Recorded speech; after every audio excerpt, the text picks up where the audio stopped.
길을 걸어가는 사람이 있다. 네, 요즘 봄이 한창 열려가는 시절이죠. 너무나 좋은 계절이죠. 그래서 여러 시를 쭉 봄에 관련 시를 한 수십 편을 쭉 봤던 이 정우성 시인 시가 생각나서 여러분께 올렸습니다. 사랑으로 남아있는 사람이 있다. 이게 핵심인 것 같은데요. 여러분 다들 우리 교인 우리 그리스도인이 많으신데 사랑을 실천하시고 사랑으로 남아있는 사람이 전부 다 저와 모든 분이 됐으면 좋겠습니다.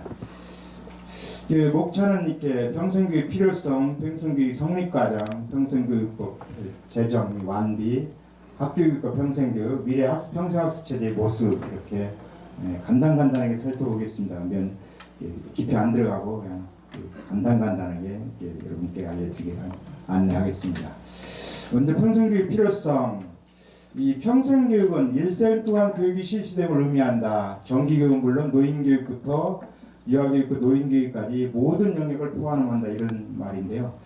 태어나서 죽을 때까지 모든 교육이 평생교육입니다. 태어나서 그러니까 유치원 유아교육부터 청소년교육, 고등교육, 실업교육, 직업교육, 과학기술교육, 문화교육, 그다음에 노인교육 할 것 없이 모든 교육이 평생교육 안에 들어가 있습니다. 근데 이게 평생교육이라 하면 이건 광의적이 넓은 의미고 좁은 의미는 성인 재교육, 성인 계속교육입니다. 성인교육입니다. 어덜트. 이것을 중국에서는 종생교육, 생을 끝날 때까지 종생교육이라고 하고 일본에서는 생애교육이라고 합니다. 이 평생교육이 가장 잘된 발달한 나라가 일본입니다. 일본은 모든 직업에 직전교육기관이 있어서 성인 평생교육을 받고 직업에 종사하게 됩니다. 우리는 이제 기업에서 대기업은 1년에 이렇게 4, 5년수비로 3, 4천, 중소기업은 2, 3천만 원 쓴다고 하죠. 그래서 대학 부실 얘기가 나오는데 일본은 그걸 안 하고 이 사회교육기관에서 평생교육기관에서 교육을 하는 그런 시스템으로 운영되고 있습니다. 그래서 평생교육을 하면 성인 재교육이다, 성인 계속교육이다 이렇게 이해를 하셨으면 좋겠습니다. 평생교육은 성인교육이다, 성인에 대한 재교육이고 성인에 대한 계속교육이다 이렇게 이해하셨으면 좋겠습니다. 왜 이 평생교육이 이렇게 갑자기 회자되냐?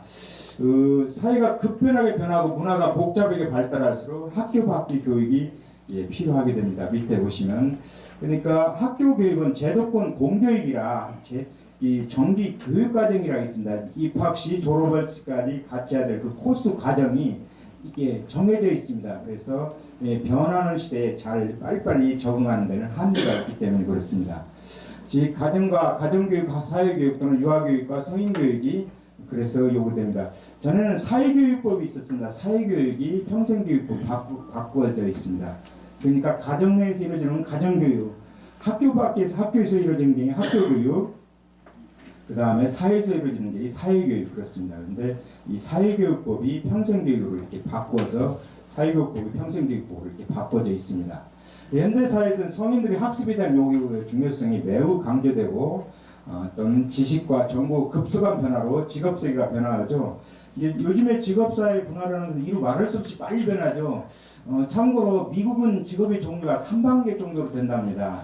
일본이 한 17,000개, 우리가 한 13,000개 정도 된답니다. 그러니까 우리나라는 아직도 직업의 종류가 많이 생겨야 될 그런 여지에 있는 단계에 와 있는 사회 변화가 되고 있습니다. 그다음 평생교육 통해서 고리는 학교 21세기는 지속적으로 학습하지 않는 사람은 직업사회를 영위할 수 없고 평생학습 체제를 갖추지 않는 사회 조직은 생존할 수 없다. 그러니까 지금 사회는 초속도 사회잖아요. 초변화 사회, 디지털 사회, 전문가 사회, 여성 사회 이런 사회 특성을 갖고 있지 않습니까? 사회가 막 빨리 가잖아요. 이 빠른 변화 사회에서는 지속적으로 학습하지 않으면 고용 사회에서 직업 능력을 발휘할 수 없습니다. 그러니까 보통 성인들도 저승년 근로자가 고승년 근로자로 거듭나야만 직무를 수행할 수 있는 그런 사회입니다. 그래서 저승년 근로자는 중승년 근로자로, 중승년 근로자는 고승년 근로자로 거듭나야만 그 직무를 수행할 수 있는 그런 초변화 사회입니다. 자꾸만 우리의 현실은 이제 4차 산업혁명이 이게 코앞에 이미 다가와서 선진국들이 4차 산업혁명, 5G 등 다른 인공지능, 드론, 빅데이터 모든 영역에서 4차 산업이 가속도로 이렇게 붙어 나가고 있죠. 근데 이게 지금 금방 우리 코앞에 오고 있습니다. 그래서 지금 과거의 산업사회 우리나라 지금 모든 사회체제가 산업사회 체제입니다. 학교 교육도 산업체제입니다. 대량 생산에서 대량 소비가 일어나는 산업사회. 그러니까 산업사회는 예를 들면 냉장고 한 매들 대량으로 소비돼요. 이게 이 소품종 대량 생산 체제, 대량 소비가 일어나니까요. 그래서 학교 교육도 그런 체제에 맞춰서 인력을 공급하다 보니까 이게 이 인력의 미스매치, 불일치가 일어나서 학생들은 일자리가 없다고 하고 아우성이고 기업에서는 적당한 사람이 없다고 아우성이고 그런 현실이 작품의 그런 인력 불일치 현상이 많이 일어나고 있습니다. 그다음 이제 평생교육 필요성, 평생교육 현대사회의 변화와 적응. 인간은 끊임없이 변화하고 또 그에 적응해야만 생존할 수 있죠. 변화와 적응. 변화하려면 결국은 이 성찰과 학습이 수반되지 않으면 변화가 일어날 수 없습니다. 사람은 끊임없이 변화에 적응해야 되는데 변화하려면 성찰해야 되고 학습해야 됩니다. 그게 기반이 됩니다. 즉 변화는 성찰과 학습이 기반되어 있어요. 그리고 끊임없이 적응해 나가고 재적응하는 게 우리 인간의 삶의 그 과정이고 그 진행이라고 볼 수 있습니다. 그래서 첫째 과학기술 급속한 진보, 이렇게 쏟아나오는 지식 자체가 충격이고 지식 습득을 위한 계속 교육과 자기 계획의 필요성이 지속적으로 요구되죠. 이게 과학기술 급속한 진보가 너무나 빨리 가지 않습니까? 여러분 뭐 핸드폰 보시면 뭐 더 뼈저리게 많이 깊숙이 느끼시죠. 그 과학기술의 급속한 진보, 그다음에 산업구조가 이렇게 많이 분화되고 전문화되고 재교육이 계속적으로 필요하다고 있죠. 그러니까 저희 같은 세대들이 은퇴하면은 저희 지금 그 자동차가 지금 예를 자동차를 봐도 자동차 과거에는 기계공학이 있습니다. 지금 완전히 전자공학입니다. 그래서 과거에 자동차를 고치는 사람은 지금 자동차 지금 못 고칩니다. 예, 완전히 전자공학화되어 있습니다. 그만큼 이 빠른 사회에서 새로운 기술이 나오니까 그런 기술에 적응해서 고수능 근로자를 거듭나야만 직업사회에서 자기 직무를 수행할 수 있는 그런 상황이 벌어지고 있습니다. 그 다음에 현대사회의 위기, 현대문명의 위기와 현대사회의 격리 현상이 많이 나오죠. 요즘 연예계 뭐 이런 한류스타들 그런 걸 보면은 우리 사회가 이렇게 상당히 문제가 있구나, 격리 현상이 많이 두드러지구나, 인성이 완전히 파괴되어 있구나. 그래서 인성교육 요구가 되는데 사실 요즘에는 제가 유치원 교사에 항상 유아교육과 강의를 대부분 하는데 성적 좋은 사람, 좋은 사람 돌아가는 사람 별로 없습니다. 인성 좋은 교사들하고 보내더라고요. 그만큼 인성 좋은 교사도 중요한데 성인 인성 교육도 엄청 필요한 우리 사회입니다. 청소년은 잘하니까 앞으로 미래 청소년들한테 인성 교육을 해야 되는 건 당연한데, 그래서 박근혜 정부가 그 세월호 사태 이후 인성교육 진흥법을 세계 최초로 만들어서 인성교육을 하고 있는데 지금 다시 사실 우리 성인들에 대한 인성교육이 정말 필요하다고 봅니다. 성인들. 우리 사회는 생존하기가 발버둥치다네 생존과 경제적 어떤 성취 이것에 치달지 않아요.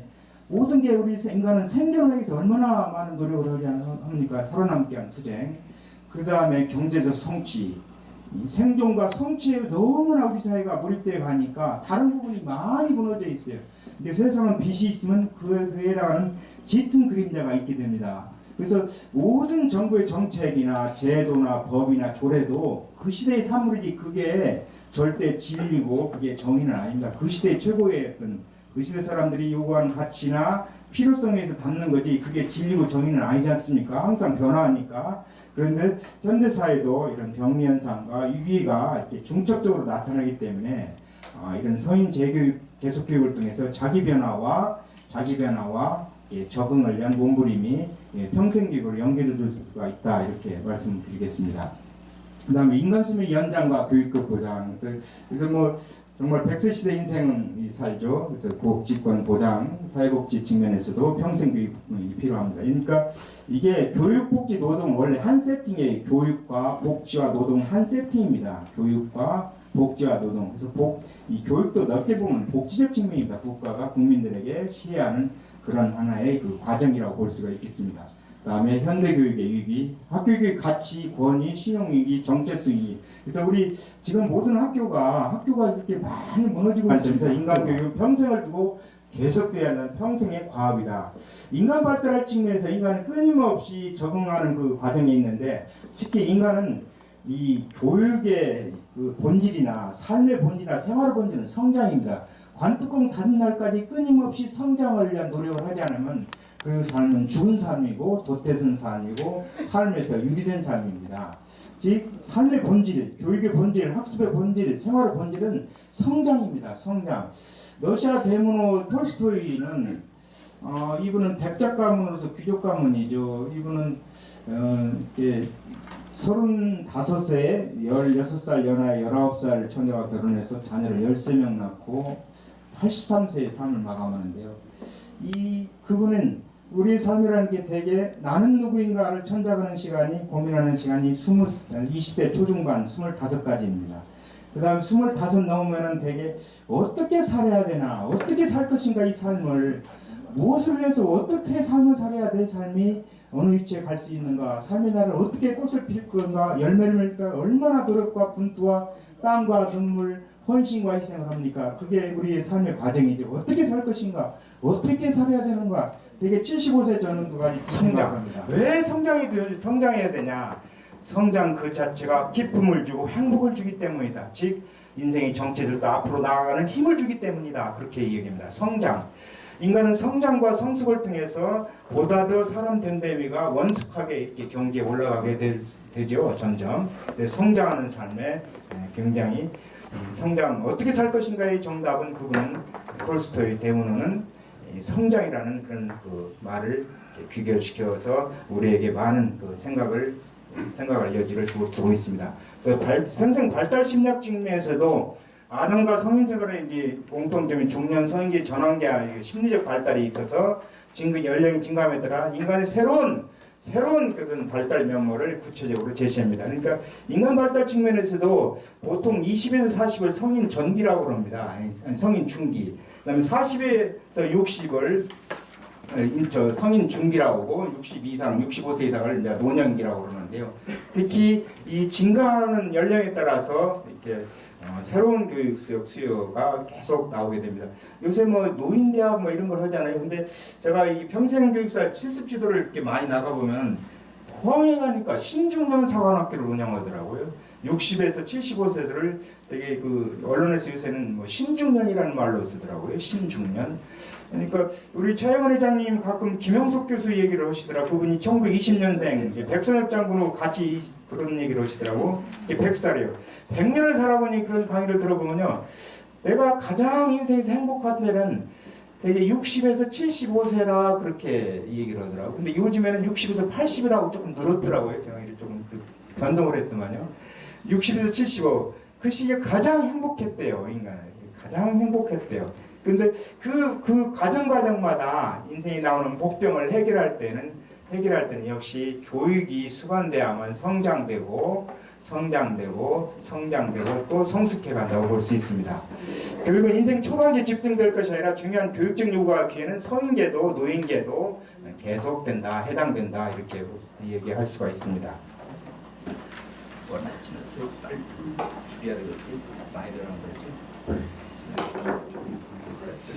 예, 평생교육의 정리. 옛날 우리나라도 이렇게 우리 부친이 돌아가면 현모 학생 부근신이 그 지방을 써 붙이잖아요. 돌아가 제사 때 현모 학생 부근에서 관직을 안 하면 학생이잖아요. 학생이라고 그러잖아요. 그래서 우리 차영문 회장님처럼 관직을 하신 분은 뭐 경정신이, 사무관신이, 서기관신이 이렇게 붙입니다. 참고로 조선은 이렇게 이상적 인간이 선비잖아요. 중국은 군자, 일본은 무사인데요. 여기 선비가 되는 게 가장 그 당시 사람들의 꿈이잖아요. 근데 선비는 일단 과거 시험에 합격하는 걸 이렇게 목표로 하잖아요. 근데 조선에서 과거 급제자가 약 15,000명 정도 된다. 15,120명이가 그렇습니다. 1년에 30명 나옵니다.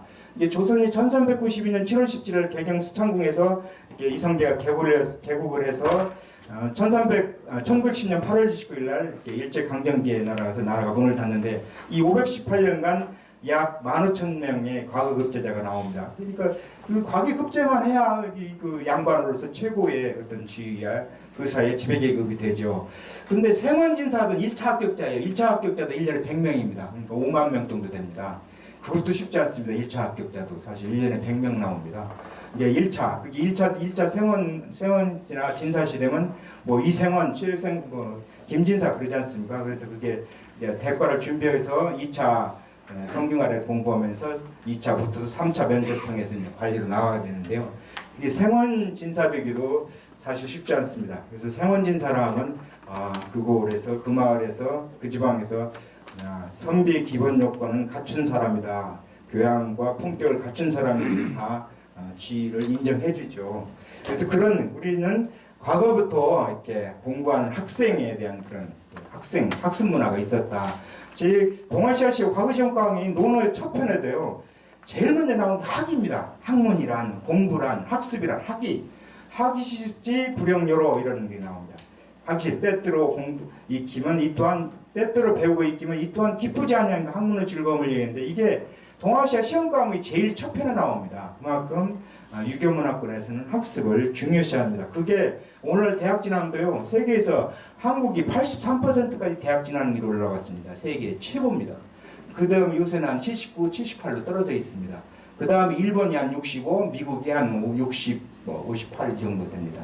그러니까 유럽은 보통 선진국이 45에서 54이고 우리나라가 엄청 그런 교육열이 높아요. 엄청 높습니다. 오늘날 이렇게 우리가 1965년에 100달러였습니다. 이게 1995년에 약 32년 만에 10,000달러가 되거든요. 100배 성장합니다. 이게 우리가 한강의 기적, 정말 세계 경제사에 유례가 없는 앞으로도 없을 그런 아주 불멸의 기록입니다. 이게 100배 성장하는 건 앞으로도 있고 어떤 경제에서 나올 수 없습니다. 그래서 우리나라가 작년에 처음으로 31,000불이 됐죠. 그래서 되게 세계 미국이 우리나라 경제 규모 11배, 12배 가까이 크잖아요. 중국은 모르겠다 7배, 미국, 일본이 한 3배 정도 큰데요. 근데 그 30, 50 클럽에 우리가 7번째로 등극했죠. 미국, 2등이 일본, 이제 중국은 8,500불이니까 뭐 미국 1등, 2등이 일본, 3등이 독일, 4등이 프랑스, 5등이 영국, 6등이 이태리, 7등으로 우리가 30, 50 클럽에 가입되어 있습니다. 근데 북구 뭐 5만 불, 6만 불은 나라인데 그 나라는 다 인구가 500에서 1000 작은 나라입니다. 그래서 5천만 명 이상 나라에서 그 정도 잘 사는 나라는 굉장히 그 한국 경제력이 이렇게 커져 있습니다. 참고로 우리나라 생활 수준이 일본과 이태리하고 비슷하답니다. 이 구매력 수준은 그렇게 우리나라가 이렇게 많이 이렇게 발전했습니다. 그 다음에 평소기 내포된 이런 것은 좀 과거에 안 돼 있어요. 그 다음 우리나라 법은 법제도 이렇게 돼 있습니다. 헌법 31조, 우리나라 최고법은 헌법 31조 5항에 국가는 평생교육을 진흥하여야 한다. 강제조항입니다. 진흥하여야 됩니다. 그 다음에 헌법 31조 6항에 학교교육 평생교육을 포함한 교육제도와 그 운영, 교육재정, 교원은 지혜에 따라 기본적인 사항을 법률로 정한다. 이렇게 되어 있죠. 헌법에 평생교육의 그 법적 기반이 마련되어 있습니다. 그래서 헌법 최고, 그 다음에 교육기본법이 있습니다. 두 번째, 세 번째, 나머지 밑에가 초등등, 초등학교, 중학교, 고등학교, 고등, 대학, 그 다음에 평생교육부 이렇게 3체제로 했습니다. 이제 만약에 하나 더 붙이면 장애인 등에 대한 특수교육법이 옆에 붙습니다. 장애인 등에 대한 특수교육법이 하나 붙으면 4개체로 이렇게 병렬로 연결되어 있는데요. 이게 평생교육법이 이렇게 법체제가 우리나라 이런 이 탭을 보듯이 이렇게 연결되어 있습니다. 그래서 평생교육은 다시 말하면 성인에 대한 재교육, 계속교육이다. 참고로 우리나라 교육 전체 예산이 한 450조인데 평생교육부 예산의 0.1%도 아직 평생교육에 쓰지는 않고 있습니다. 그만큼 교육부는 학교교육입니다. 학교의 어떤 교원 인건비라든가 교육과정 운영이라든가 시설 운영, 관리에 들어가고 있습니다. 현재 성인교육에는 교육부에서 크게 이렇게 많이 쓰지는 않고 있습니다. 그래서 교육부에서 쓰는 것은 국가평생교육진흥원이 있고 경기도 평생교육진흥원, 그다음에 인천 평생교육진흥원, 서울 평생교육진흥원 그런 교육체제는 완비됐는데 아직 본격적으로 성인교육은 시작되가 않고요. 다른 나라는 없는 우리나라는 고용노동부가 있죠. 되게 다른 나라는 이렇게 한 개의 산하로 되어 있습니다. 근데 고용노동부가 다양한 그런 고용 실업급여 등등 실업 그 실업 관련 이런 예산을 쓰기 때문에 조금 애연은 두고 교육부에서 헌법에 근거한 평생교육 예산은 아직 크게 확보되지 않고 있습니다. 근데 앞으로는 어떻게 되냐? 이 성인 작년에 우리나라가 32만 명 출산한 데 있다. 40대 중반은 102만, 105만 명이었습니다. 제가 58년 때인데 제가 92만 나서 80만 명 남았대요. 그래서 베이브머 세대 제일 윗세대 95년생이요. 1955년생부터 63년생이 베이브머 세대라고 하는데 이게 720만입니다. 이게 제일 윗세대 1955년생 내년에 노인이 되는데요. 매년 우리나라도 70만 명이 노인이 됩니다. 그래서 현재 우리나라 노인 인구가 740만 정도 되는데요. 한 전 인구의 14점 몇 프로 되는데 금방 우리도 20%가 넘어갑니다. 참고로 일본은 인구가 1억 3,500까지 갔다 1억 2,700으로 줄었는데요. 노인 인구가 약 27%입니다. 그래서 75세 이상도 1,000만이고요. 노인 인구 단체가 3,500만이나 됩니다. 어마어마합니다. 이렇게 일본이 잃어버린 20년의 직접적 원인은 고령화입니다. 고령화. 그래서 일본의 보험에서 다 망하고 지방 백화점 다 망하고 지방 상권이 다 붕괴되고 있습니다. 지방 땅값 90% 내리버리고 노인만 있으니까요. 그렇게 그래서 전국의 빈집이 14.5% 이런다고 하잖아요. 지금 우리나라는 대전이나 보면 아버지 집 주면 나 상속 안 받겠습니다. 세금만 나오니까 그런 포기 현상까지 나온다고 합니다. 그래서 이렇게 우리나라도 그래서 이렇게 노인 재교육 그런 신중 베이브머 세대가 노인이 되면서 이분들은 실버민주주의라 해서 표가 많아요. 그 다음에 장수 경제라 해서 구매력이 있습니다. 이 베이브머 세대는 돈이 있습니다. 산업화의 아주 핵심 세력이거든. 이분들이 집 사면 부동산이 올라가고 투자를 얻으면 막 이게 뭐 움직이거든. 큰 돈이. 근데 이 베이브머 세대들은 실버민주주의 제1세대가 될 겁니다. 이분들은 노인들을 그 적절하게 어떤 교육이나 복지 혜택을 안 주면 투표에 직접적 영향을 주기 때문에 앞으로는 굉장히 성인교육, 평생교육이 폭발적으로 늘어날 소지가 많습니다. 왜냐하면 앞으로 학령기금을 많이 주니까 이게 어떻게 하겠습니다. 성인교육 쪽으로 가고 그 다음에 재작년부터 처음으로 15세에서 60살까지 생산 가능 인구가 최근 우리나라 역사상 처음으로 줄었어요. 재작년부터 그 다음에 작년 줄고 올해 주는데요. 그러려면 있어요. 국가 경쟁력 확보 차원에서도 지금의 그런 인력 고령 인력을 생산 가능 인구로 편입시켜서 재교육시켜서 계속 교육시켜서 노동시장에 오래 머물도록 해야 국가 경쟁력, 국가 생산성이 확보되기 때문에 국가가 해줄 수 있는 그것밖에 없습니다. 참고로 올해가 작년에 2.7% 성장했죠 우리나라가. 근데 세계 투자회사 최고 투자자 그 신용 등급 회사에 되는 그 무디스가 우리나라는 올해 2.1% 성장하잖아요. 그렇게 발표했습니다. 그러면 작년도 경제가 어려웠는데 올해는 뭐 20% 이상 더 어려워진다는 거죠. 작년보다도. 그러니까 경제가 이렇게 만성적인 경기 전체 지지불안 상황이 계속될수록 국가는 국민에게 해줄 것이 딱 하나 있습니다. 이 최저생활, 사회 안전망을 초점이 차서 최저 낙오자들한테 최소한도 최저생활을 보장해주는 어떤 그 복지 안전망, 사회 안전망을 짜는 거고 복지 측면이고 또 하나는 국민들의 평생 학습 체제를 완비시켜서 재교육 계속시켜서 노동시장에 계속 머물도록 해줘야 복지비가 안 들어갑니다. 앞으로 그러기 위해서 평생교육사를 전국의 읍면동에 한 명씩 다 배치한다고 합니다. 그래서 지금 사회복지사 하는 것을 평생교육 교체해서 체계적으로 국민 재교육, 계속교육을 하려는 그런 의지가 분명히 보이고 있습니다. 그런 정책을 조금씩 나오고 있다고 봅니다. 참고로 사회복지사가 우리나라에 세계 400만인데 우리나라가 130만이 있고요. 평생교육사는 약 12만 정도 있습니다. 그래서 그 1급은 한 700명이고 그래서 이 평생교육 이쪽 요구가 있기 때문에 그걸 관리할 인력이 앞으로 생겨날 좀 더 확장될 것이라고 예상되고 있습니다. 그 다음에 평생교육을 최대한 보장해 평생학습 분위기를 조성한다. 우리 부천시도 평생학습 도시죠. 전국에 평생학습 도시가 한 140군데 있습니다. 그래서 평생학습과 평생학습센터 이런 것이 있고요. 그 다음에 우리 경기도가 김문수 지사 때 평생교육국이 있었습니다. 그런데 이게 평생교육이 우리나라는 자치가 이렇게 행정자치는 돼 있고 교육자치 돼 있고 치안자치가 안 돼 있죠. 그래서 교육자치와 행정자치만 돼 있거든요. 이제 치안자치는 아직 안 돼 있는데 그런데 이 교육이 평생교육이 애매모호합니다. 교육청 소관이면서도 일반 시장님들도 많이 활용해요. 실제는 교육청 소관인데도 시장이나 도지사들이 많이 해요. 그래서 경기도가 평생교육을 썼다가 교육계에서 말이 많으니까 지금은 교육협력국으로 이재명 지사 때는 지금 다른 명칭으로 바꿨을 겁니다. 그래서 모든 시군에 평생교육관은 있습니다. 국어는 아직 설치된 게 있고 앞으로는 평생교육국이 이렇게 시체제에 들어서 예산과 인력이 확보되면서 시민에게 또는 도민에게 평생학습할 수 있는 여건 조성을 해줄 거라고 보고 있습니다. 그다음에 평생교육 과정 이수자 사회적 대우 평생학습 의욕을 고친다. 이게 영국 같은 데는 평생학습 계좌제를 해서 국민들이 평생학습을 하면 뭐 휴가라든가 뭐 또는 이렇게 승리라든가 애우를 해줍니다. 근데 우리는 진보 시민단체 이런 거에서 국민의 그 어떤 인권이라든가 뭐 이런 정보 뭐 이런 것 차원에서 반대를 하더라고요. 그래서 원하는 사람만 국가평생교육진흥원에서 관리하고 있습니다. 그 학습계좌제가 있습니다.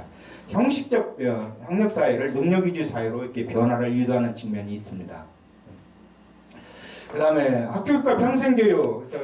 그래서 요즘은 대학도 지금 10년간 교육비 학비를 동결해갖고 대학이 뭐 고사되어 가고 있습니다. 지금 마른 수건도 짜고 있습니다. 대학이 엄청 어렵습니다. 대학도. 이게 그걸 저희가 현장에서 느껴요. 막 엄청 많은 수건도 짤 정도로 엄청 비용을 줄이려고 무지하게 애를 써요. 근데 이게 지금은 그래서 그냥 교수들도 학생만 모집자라면 어떻게 뭐 여러 가지 학점을 했냐라든가 뭐 다양한 그런 산업체 특별 과정으로 해서 이렇게 교수를 임명해서 관리 이렇게 수업을 학습을 진행할 수 있게 되어 있습니다. 그래서 학점을 행제 같은 것이 많이 하고 있습니다. 그다음 평생교육 2개월로 해서 마무리를 하겠습니다. 국가사회가 앞으로 해야 될 체제입니다. 국민을 평생교육 체제를 잘 만들어서 이렇게 나고자 없이 삶의 진로를 스스로 디자인할 수 있도록 해야 됩니다. 지금은 국민기초생활보장제하고 DJ 정부, 김대희 정부가 만들어서 한 160만 명조가 주택급여, 의료급여, 생계급여, 생활급여 이렇게 해주잖아요. 근데 이 복지 받는 분들이 탈락을 안 하려고 해요. 왜냐면 그걸 어디 돈을 받으면 그걸 빼버립니다. 탈락하니까. 근데 앞으로 외국 같은 경우는 어떻게 하냐면 어디 가서 구직활동 몇 번 했냐 해라. 안 하면 페널티 줘서 이렇게 비용을 뺍니다. 그 다음에 어디 가서 학습 공부해라 안 했으면 뺍니다. 그래서 그런 평생학습제를 해서 국민들을 재교육 계속하기 위해서 어떤 인센티브와 페널티를 동시에 제공하는 평생교육 체제가 생겨날 걸로 봅니다. 그래서 가정, 학교, 대학, 지역, 기업, 매스컴, 뭐 예를 들면 여기 지역의 상공회의소, 기업대 단체잖아요. 시민사회단체, 언론사, 복지관, 주민센터 이런 것이 유기적으로 연결돼서 네트워킹 되면서 지역 주민들에게 학습 요구를 충족시켜야 됩니다.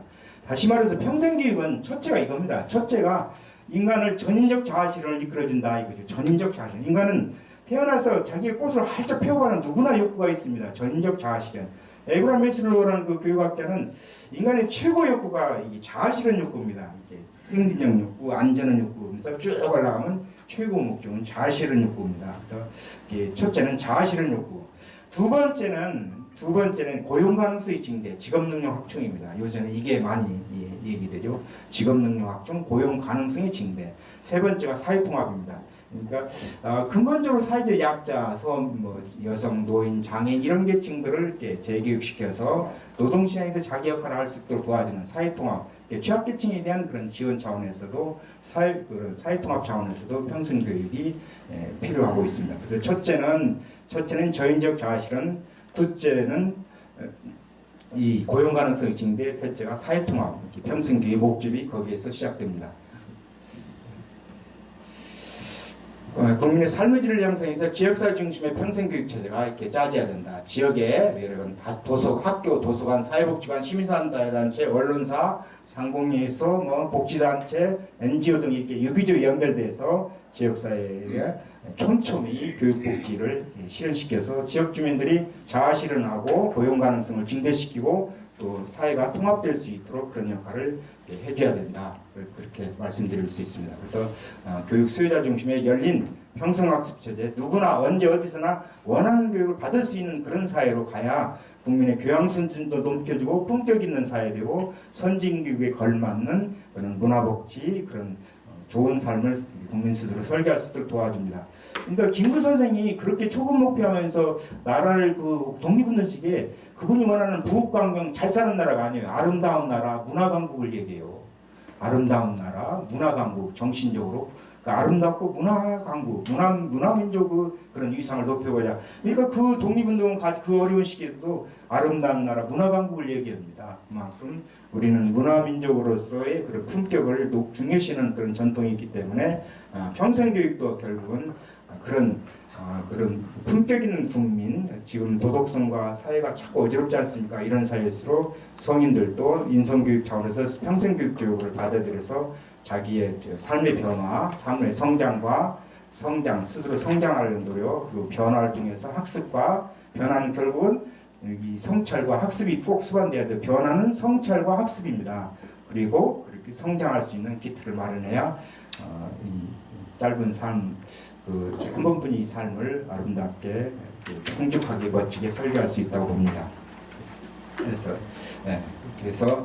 우리 교육 목결이 3물결이 와 있습니다. 형식교육이 지금은 그러니까 모든 게 우리 교회도 지금 그렇습니다. 산업사회 모델로 전부 다 목사님들이 교회를 운영해요. 지금은 이 농업사회에서 산업사회에서 지식정보사회에서 지식창조사회가 되어버렸습니다. 이 지식창조사회에 맞게 사회 시스템이 바뀌어야 되는데 우리는 학교 공교육제도도 제2물결 산업사회 물결이 해당되고 그 다음에 이 교회라든가 사회기관들이 다 그렇습니다. 지금 뭐 자녀들한테 변호사들이나 회계사들 앞으로 그거 변호사, 회계사, 의사 다 문제가 되어버립니다.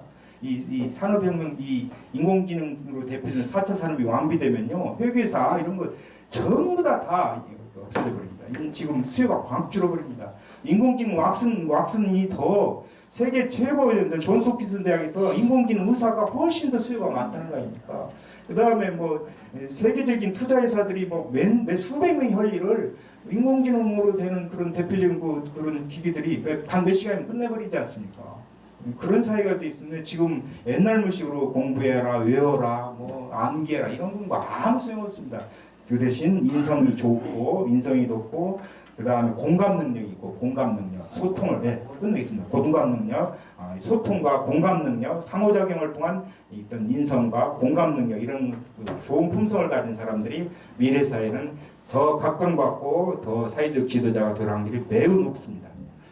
그래서 우리 부천 시니어교육 협동조합을 제가 조금 어제 저녁에 밤에 일어나서 잊어버렸다 이거 입력해 왔는데요. 부천 시니어교육 협동조합이 이수보 우리 회장님이 조합 이사장님이고 또 우리 송창수 회장님 또 김상원 우리 장로님이 다 이렇게 지도부신데요. 시니어 교육사업을 하시고 애들 문화교육이고 일자리 창출, 환경사업, 북카페, 교육센터 운영, 그다음에 상담교육 훈련 이런 정보사업을 이렇게 준비하고 있습니다. 여러분들 관심 가지시고 많은 협력 부탁드리고 제 강의는 이걸로 마칩니다. 감사하고 감사합니다. 감사합니다.